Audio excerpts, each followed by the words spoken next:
Welcome to this new thing of music woes. Hello, these are some woes I have about music. Before we start, I want to say something completely unrelated. The fact that my camera is only recording at 20 frames a second. It's kind of annoying, but it's something I recently realized about my phone's front-facing video camera. And I don't know how to change it. Apparently, multiple people have this problem. And I guess I'm shit out of luck because everyone's using the Google Pixel now, and I still got the Nexus 6P. So you're gonna have to deal with that. I don't know what to do. I mean, it records at 30 frames a second when you record at 480p, but at that point, I might as well just use a different camera. So, on to the actual music woe extravaganza.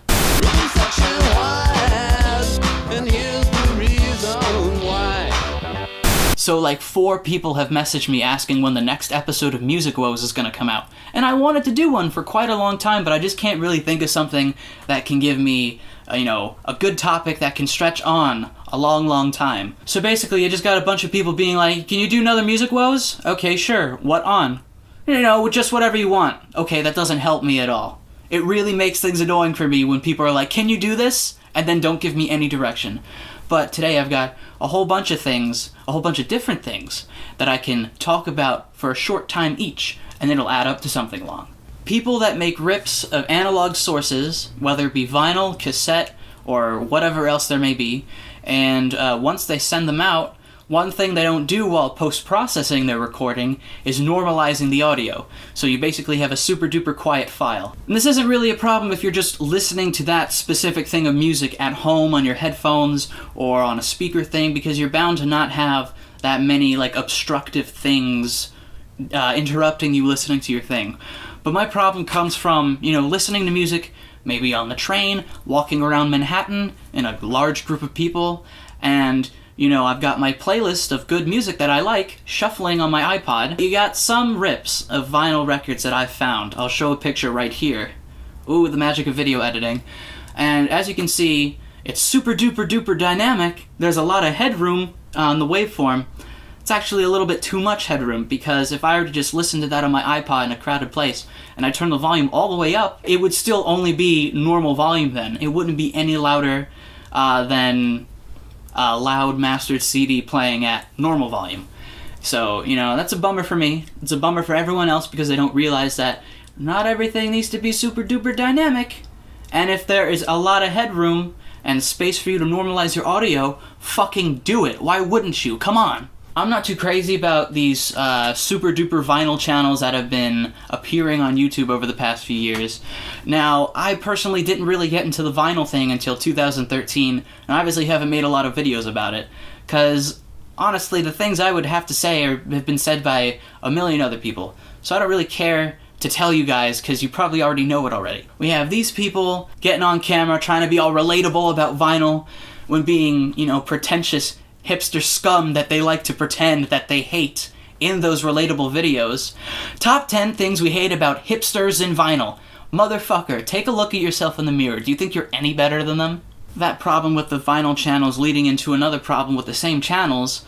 A bunch of these people saying, don't get a Crosley turntable. Those things will chew up your records in 5 plays. They sound so bad. And granted, Crosley turntables don't actually sound all that good. If you are just trying to get into vinyl and, say your parents get you a turntable by Crosley, your records will not be destroyed. No matter what these dumb, mole rat-looking motherfuckers might try to tell you. If you play a record on a Crosley turntable 5 times, it will not be destroyed. Take it from me, because I've got fucking 2 of the things. I say I've got 2 of them. One's mine, one is my sister. We used them for maybe a year or 2, and then last year for my birthday I got an Audio-Technica AT-LP120 USB fancy schmancy turntable, so it's pretty much destroyed any possible need for us to use the Crosley things.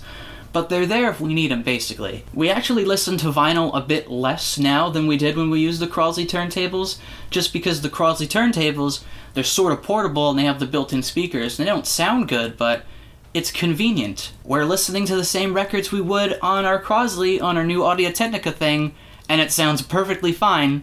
We've listened to some of these records maybe 10, 50, 20 times, and I haven't noticed any problems. Yeah, there are videos you can find of people disproving the whole Crosley scare tactic. It won't actually destroy your records. Here's a music woe that's short, sweet, and to the point. What.cd shut down last month, and it's terrible. And now we got Past the Headphones, we got apollo.rip, and I'm on both of those. There are some others that I don't remember the names of, and obviously I'm not on them, but I just feel like it's going to be kind of annoying the first month or so after the fact, trying to figure out which music torrent site will reign supreme. Speaking of torrent sites, I signed up for punktorrents.com the other day, and one thing I've noticed about that site is that it's fucking slow as shit.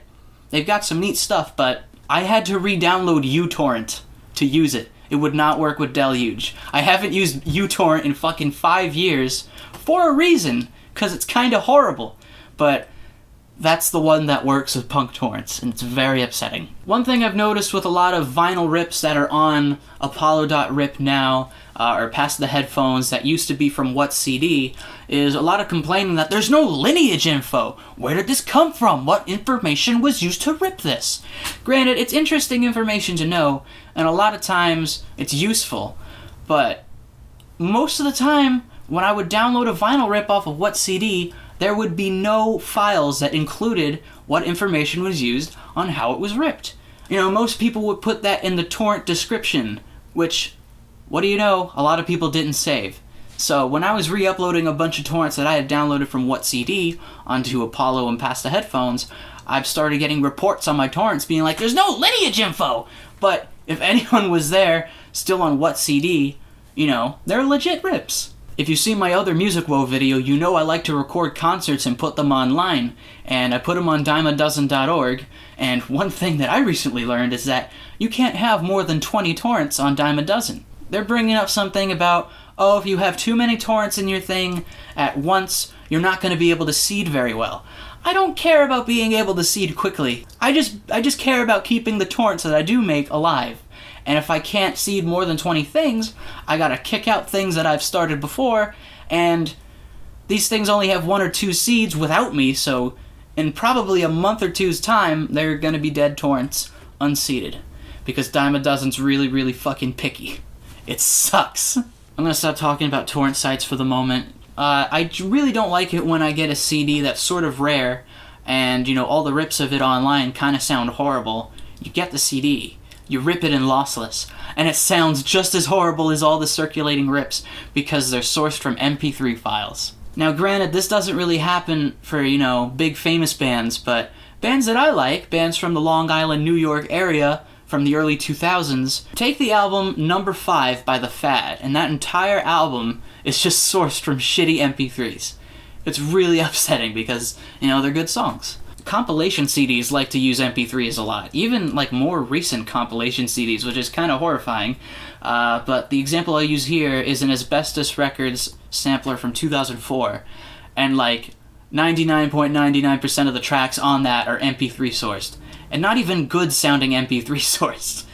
Like the song We Need a Miracle by High School Football Heroes, that's, you know, a 22 kilohertz MP3 file they used, and it's aliased so that the spectrogram, the bottom half, is flipped upwards. So it sort of gives you the illusion that something is happening up in the higher frequencies when actually it's a farce.